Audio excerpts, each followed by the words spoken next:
चले आए रबूपुरा तक, और उनकी जो समस्या थी उसे लेके वो जब रबूपुरा हमसे मिले और उन्होंने रखा कि जी ये रोड हमारा नहीं बन पा रहा है, 40 साल हो गए, केस भी चल रहे हैं, आदमी मरने की नौबत है, क्या होगा?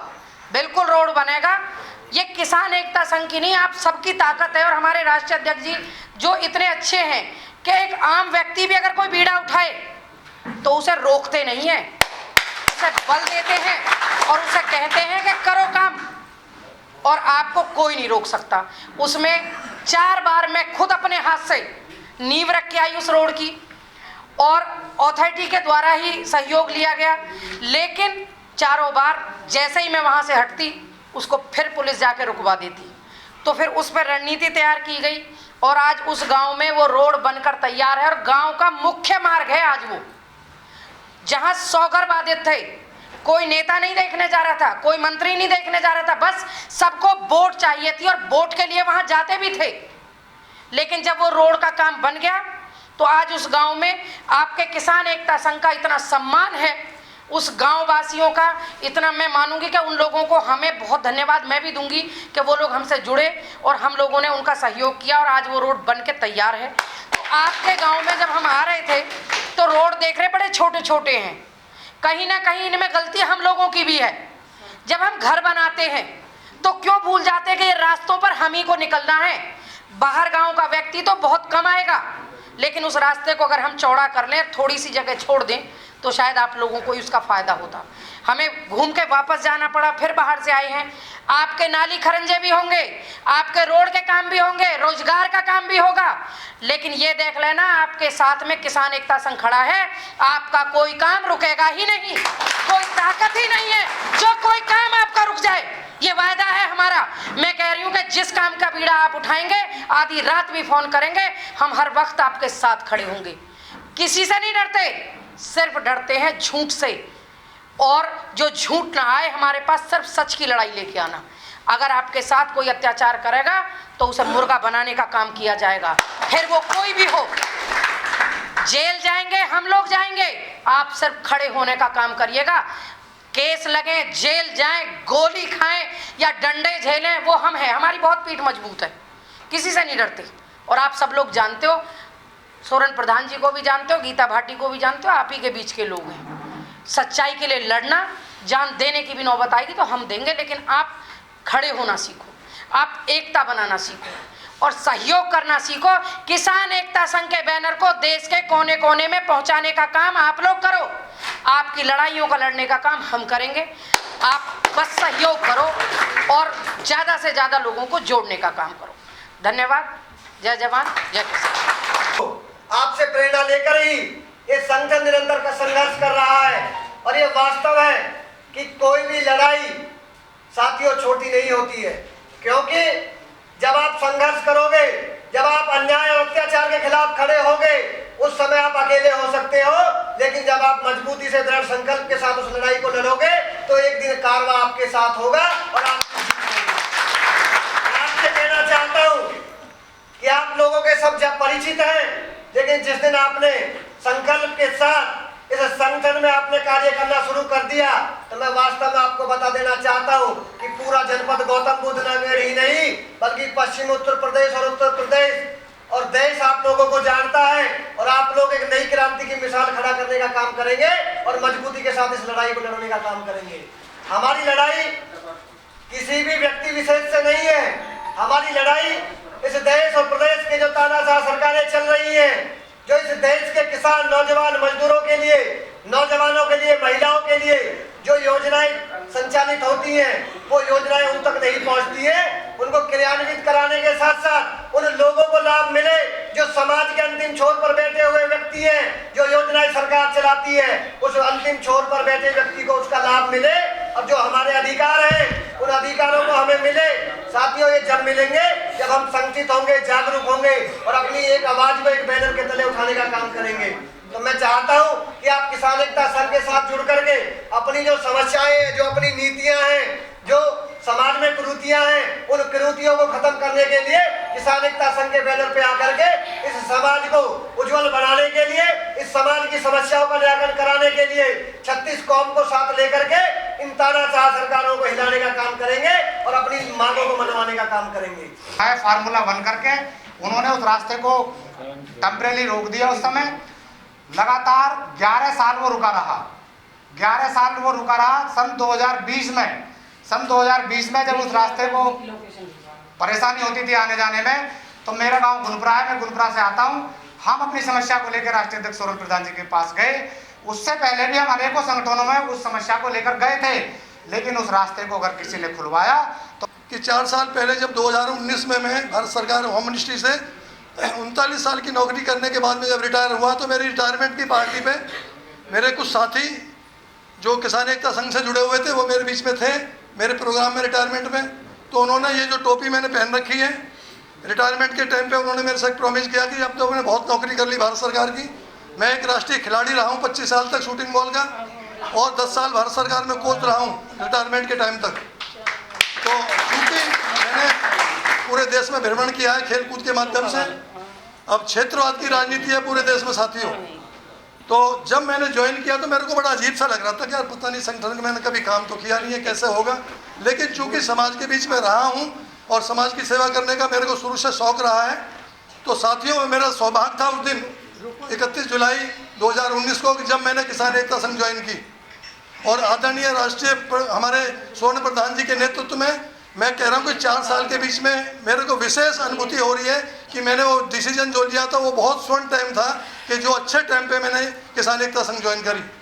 मैं आपसे इस मंच के माध्यम से सिर्फ ये कहना चाहूँगा साथियों, बुजुर्ग नौजवान साथियों, कि आज की डेट में परिस्थिति बदल गई है। संगठनों की हमें क्यों जरूरत पड़ रही है कि संगठनों की माध्यम से ही हम कुछ कर पा रहे हैं। आज की डेट में हमारे जनप्रतिनिधि, विधायक और MLA और MP साहब एक बार चुनने के बाद में 5 साल तक आपके पास में नहीं आते साथियों।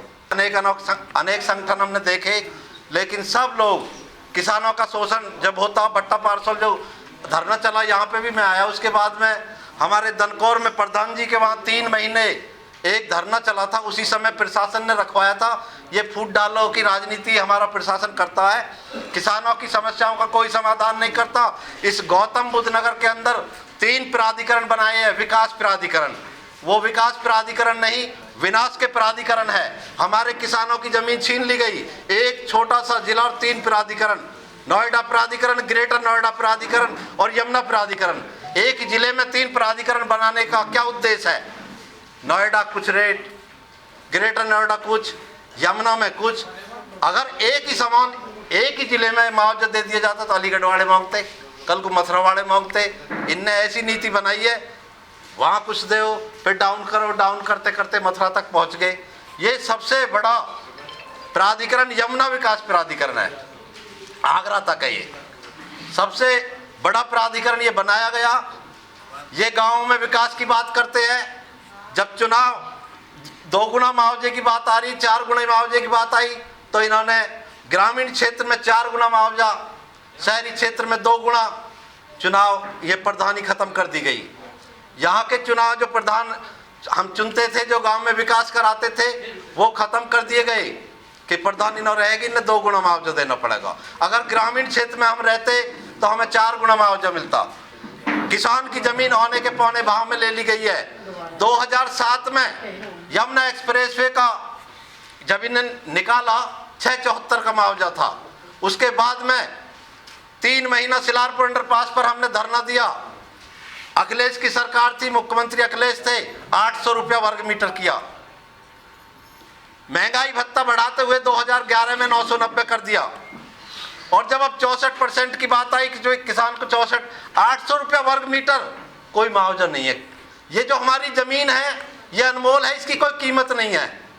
किसान की ये जो जमीन है, हमारे दादा परदादा, हमारे पूर्वज इस जमीन पर अपने पूरे परिवार का पालन करते चले आए। अगर कोई 2 बीघे का विकासकार है, वो अपने घर पे शाम के टाइम अपनी खाट पे हुक्का बजाता ठाठ से। और इस जमीन की इतनी बड़ी साख थी, बाजार में चले जाओ, किसी भी दुकानदार से मांगो कि हमें खाद चाहिए, बीज चाहिए, हमें घर को फलाना सामान चाहिए, तो इस जमीन के नाम से हमें मिल जाता था कि सेठ जी हमें उधार दे दो, गेहूं पैदा होंगे आपका कर्ज चुका दिया जाएगा, धान पैदा होंगे आपका कर्ज चुका दिया जाएगा, जो भी फसल होगी उसे हम बेच के आपका कर्ज।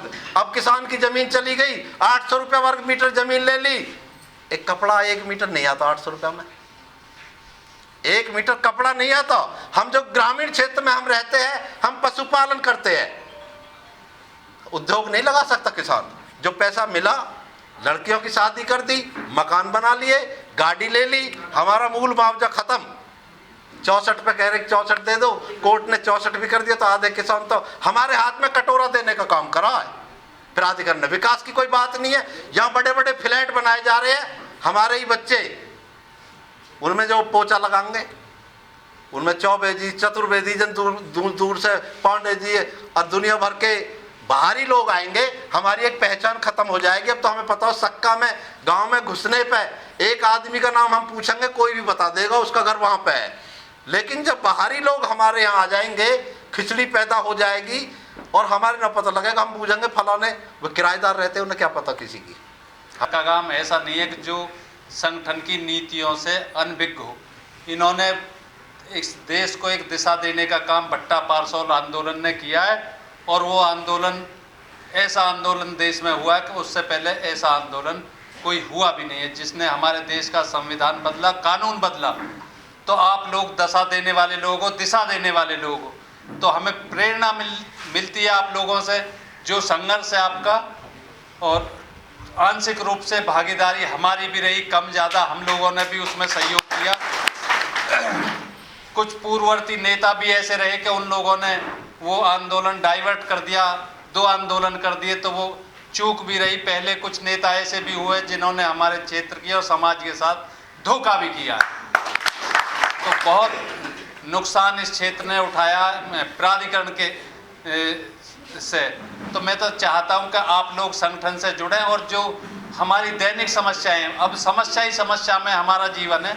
जब से प्राधिकरण आया, बिगैर समस्या के जीवन नहीं रह गया है पप्पे भाई।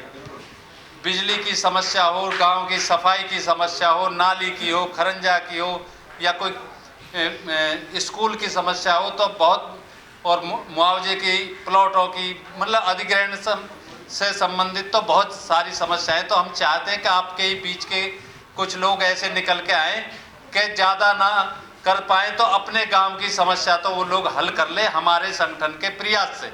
तो हम लोग आपके सहयोग में रहेंगे, और हम चाहेंगे कि आप लोग आगे बढ़ें, और हम आपकी संगठन की तरफ से और व्यक्तिगत तौर पे हम लोग आपकी मदद करेंगे। और जो भी समस्या होगी, जो भी गांव में जो भी दुश्वारियां हैं, भाई रोड की है या किसी भी चीज़ की है, आज भी उन्हें लिखवा सकते हैं। अगर कोई समस्या है तो सोमवार में हमारी मीटिंग है यमुना प्राधिकरण में, हम कोशिश करेंगे कि पहली मीटिंग में ही उन्हें रखें और उनका निस्तारण करवाएं। तो आप लोग हमारे साथ जुड़िए, हमारे लोगों को और अपने आप को भी मजबूत करिए, और हम आपके सहयोग में हैं। संगठन एक माध्यम है, एक मंच है जिस पे हम सब लोग इकट्ठा हो सकते हैं। तो आप लोग आइए हमारे साथ, हम आपके साथ, और इस लड़ाई को सारे लोग साथ मिलकर लड़ते हैं। तो बहुत बहुत धन्यवाद, आप लोगों ने इतना समय दिया, अपना कीमती समय दिया। जय जवान जय किसान। धन्यवाद। अब पुलिस ने उसे पकड़ लिया, पुलिस ने बैठा लिया, उसको वैगनआर गाड़ी थी, पकड़ लिया, कहा 5000 रुपए लेंगे, किसी कारण से पकड़ लिया। कारण कुछ भी नहीं था, पैसा बनाने थे। मैंने अध्यक्ष जी को फोन किया, अध्यक्ष जी के ऐसे ऐसे समस्या कहाँ हो। अध्यक्ष जी ने कहा कि सलाहपुर अंडरपास पे धरना चल रहा था, कि मैं वहाँ हूँ। मैंने कहा अध्यक्ष जी ऐसे ऐसे बात है और आप एक फ़ोन कर दो। अध्यक्ष जी ने कहा कि मैं फ़ोन नहीं करूँगा, मैं खुद जाऊँगा। तेरा जो दोस्त है वो ठीक है अपनी जगह। मैंने कहा 1 नंबर है जी, कि खुद गए और खुद उस समस्या को सुलझा के आए। उस दोस्त का थोड़ी देर बाद फ़ोन आया कि भाई तूने किसको भेजा था। मैं क्या हो गया कि भाई जब ये जो तुमने भेजे थे वो आदमी आए तो दरोगा था वो खड़ा हो गया।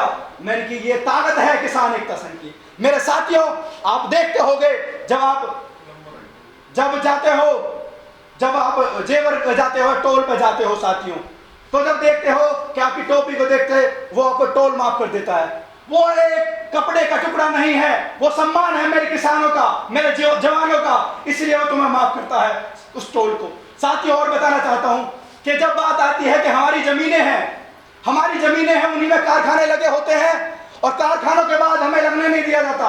हमसे कहा जाता है कि तुम तो लोकल हो, 200 किलोमीटर बाहर से कागज बनवा के लाओ, या 200 किलोमीटर दूर के होगे जब तुम्हें ले जाएंगे। पता है वो क्यों कहते हैं तुमसे लोकल हो, तुम नहीं लिया।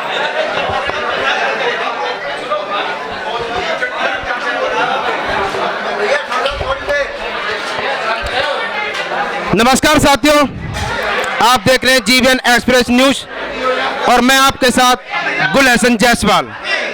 आज हम आए हैं गौतम बुद्ध नगर जिले के भट्टा पारसोल गांव के पास। एक सक्का गांव पड़ता है, वही भट्टा पारसोल जहां हिंदुस्तान के कोने कोने में भट्टा पारसोल का नाम एक ऐतिहासिक नाम बना हुआ है और सुर्खियों में छाया हुआ है, भट्टा पारसोल।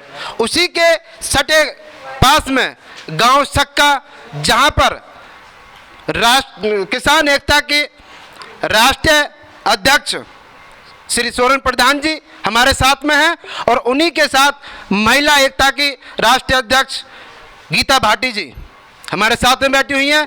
जहां पर सक्का गांव के अंदर अनेकों किसान, सैकड़ों की तादाद में किसान यहां पर बैठे हुए हैं, जिन्होंने किसान एकता संघ की सदस्यता को हासिल किया है और काफ़ी लोग गांव के यहां पर एकत्र हुए हैं। हमारे साथ सोरेन प्रधान जी राष्ट्रीय अध्यक्ष जी हैं, आइए हम उनसे बात करते हैं। देखिए, आज हम जो सक्का गांव में जन जागरण के तहत इकट्ठे हुए हैं सब लोग, और सदस्यता अभियान भी था, तो हमारे समस्याएं तो बहुत है। 2009 से जब से अधिग्रहण हुआ है, यमुना प्राधिकरण क्षेत्र का ये गांव है, तो उसी समस्याओं को लेकर भट्टा पारसोल आंदोलन हुआ। उसमें किसानों की शहादत हुई और कुछ जवानों को भी शहादत देनी पड़ी, पर मगर वो समस्या आज भी जस की तस है। 64% की समस्या हो, आबादी की समस्या हो, या प्लॉटों की समस्या हो, या गांव के विकास की समस्या हो, किसी भी समस्या पर आज तक यमुना प्राधिकरण के अधिकारी और यमुना प्राधिकरण गंभीर नहीं है। और जो भी समस्या 2009 में थी, आज 2023 में भी वो समस्या जस की तस बनी हुई है। तो हम उन्हीं समस्याओं को लेकर हर गांव में मीटिंग गोष्ठियां कर रहे हैं, संगठन विस्तार कर रहे हैं कि हम एक बड़े आंदोलन की रूपरेखा बना रहे हैं कि आने वाले कुछ समय में, महीना, 1.5 महीना या 2 महीने में हम एक बहुत बड़ा मतलब जिले लेवल पर प्राधिकरण के खिलाफ हम एक बहुत बड़ा आंदोलन करेंगे। उसी की रूपरेखा के अनुसार हम हर गांव जा रहे हैं और अपनी जो गांव की गोष्ठियां हैं उन्हें हम संगठित कर रहे हैं, कमेटियां बना रहे हैं। उसी दिशा में आज ये मीटिंग हुई है। देखो, हमारी कार्यशैली, जिसकी भी कार्यशैली अच्छी होगी, जो संगठन ईमानदार होगा, उसी से लोग जुड़ते हैं। संगठनों ने पहले भी काम किया, हम भी किसी संगठन में थे, तो सब लोग कुछ संगठनों की नीतियों से त्रस्त होकर अलग हुए और उन्होंने पीड़ित लोगों ने संगठन का निर्माण किया।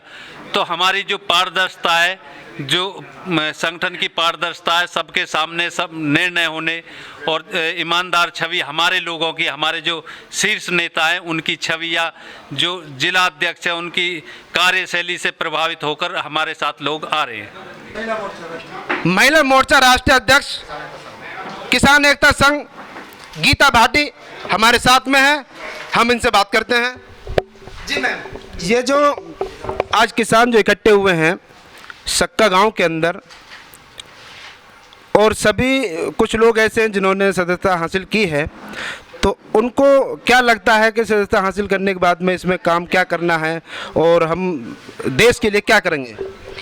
देखो, हमारा जो संगठन है किसान एकता संघ, जिसके हमारे राष्ट्रीय अध्यक्ष चौधरी सोरेन प्रधान जी एक ईमानदार छवि के नेता हैं, और हम सभी लोगों ने अन्य संगठनों में काम किया। और जब हम किसान की मदद नहीं कर पा रहे थे, क्योंकि जब भी हम किसान की कोई आवाज़ उठाना चाहते थे और कार्य उनका करना चाहते थे, तो कहीं ना कहीं हमें शीर्ष नेतृत्व रोक देता था।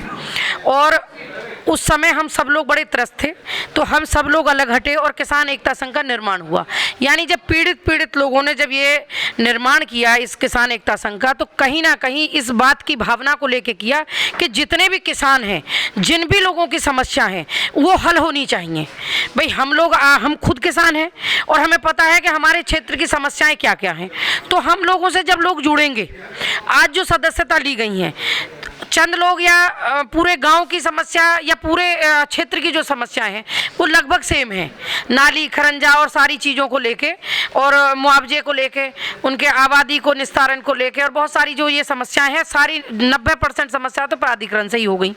बिजली की, पानी की, तहसील की, ब्लॉक की जो भी समस्याएं हैं उनका समाधान कराना किसान एकता संघ के बैनर तले ये एक प्रण है कि जो भी जिसकी समस्या है जेन्युइन है उसका समाधान करा के रहेंगे, चाहे किसी हद तक भी जाए। तो इसलिए जब लोग देखते हैं कि हम लोगों ने समस्याएं समाधान कराई हैं, जैसे अभी बताया भी गया, हमारे वक्ताओं द्वारा भी बताया गया, खुद मैंने भी बताया कि मुतैना गांव हमारे सक्का गांव के बिल्कुल नज़दीक ही पड़ रहा है।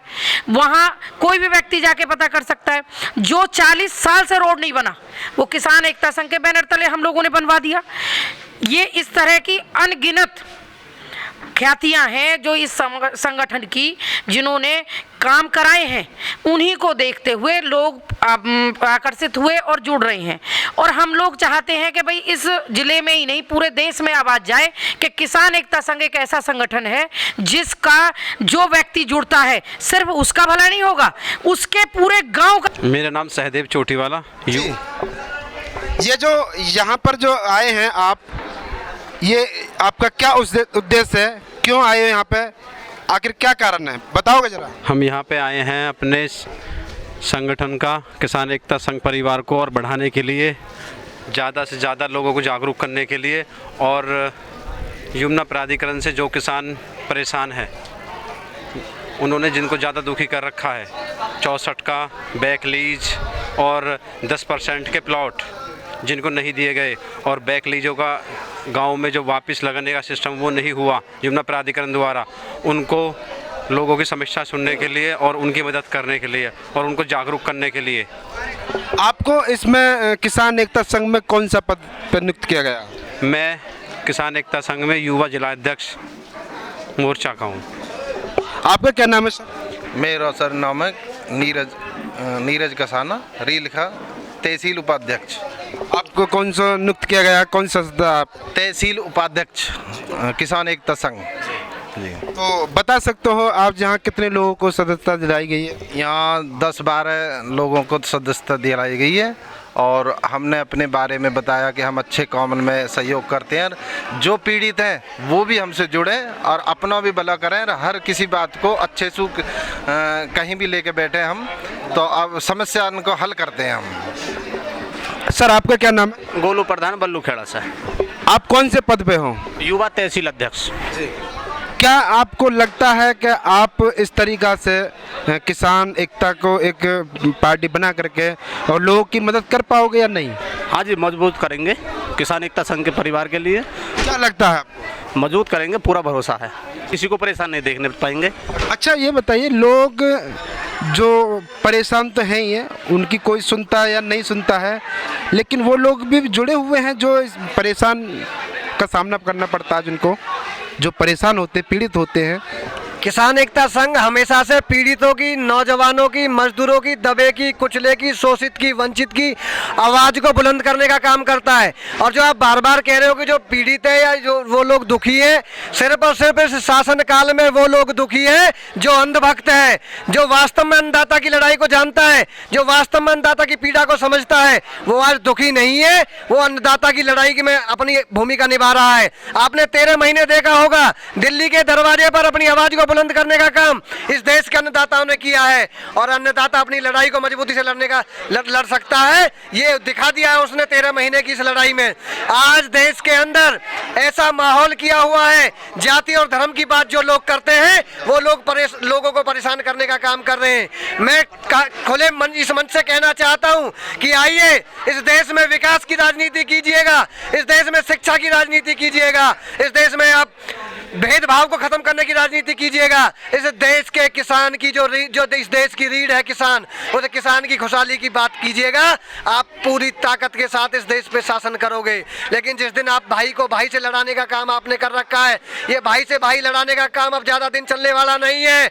2024 के चुनाव में जो आपने अत्याचार इस देश के किसान के साथ, नौजवान के साथ, महिलाओं के साथ किए हैं, इस देश के अन्नदाताओं के साथ जो आपने अत्याचार किए हैं, ये अन्नदाता जागरूक है, नौजवान नौजवान जागरूक है। अब ज्यादातर आपके इस बहकावे में आने वाला नहीं है। जो जाति और धर्म की बात आप करते हो उसमें अब नौजवान बहने वाला नहीं है। नौजवान को रोजगार चाहिए, किसान को उसकी समस्याओं का निराकरण चाहिए, बड़े बुजुर्गों को उनकी स्वास्थ्य सुविधाएं चाहिए, उन्हें अपने इलाज की जो समस्याएं उन समस्याओं के निराकरण चाहिए, अपने बुढ़ापे की पेंशन चाहिए।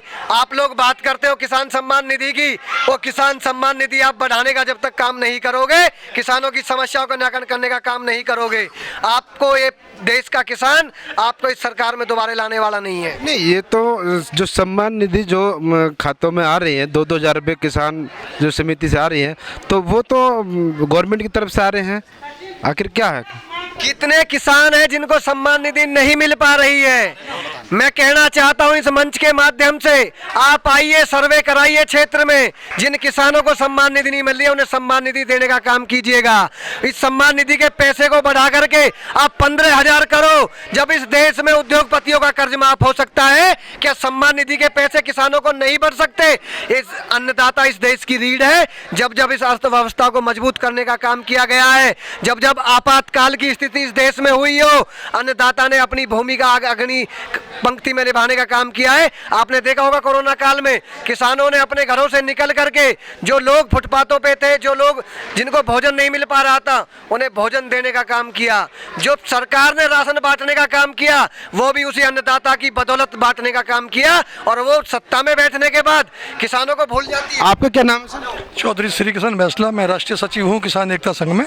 और आपके चैनल के माध्यम से मैं सरकार को आग्रह करना चाहता हूँ कि जिस तरह ट्रेड की यूनिट आप लोग करते हैं, उद्योगपतियों को बुला के आप नीति निर्धारण करते हैं, उसी तरह आप किसानों को बुला के, किसानों के प्रतिनिधियों को बुला के, किसानों की क्या समस्या है, उनको क्या चाहिए, वो भी एक आप लागू करिए। जैसे कि आप हर साल ट्रेड की यूनिट करते हैं, जब जो ना उद्योगपतियों को बुलाते हैं तो विज्ञान भवन में भारत सरकार के जो बड़े बड़े तो उनको बुला के आप नीति निर्धारण करते हैं, अब उद्योगों में तुम्हें क्या चाहिए।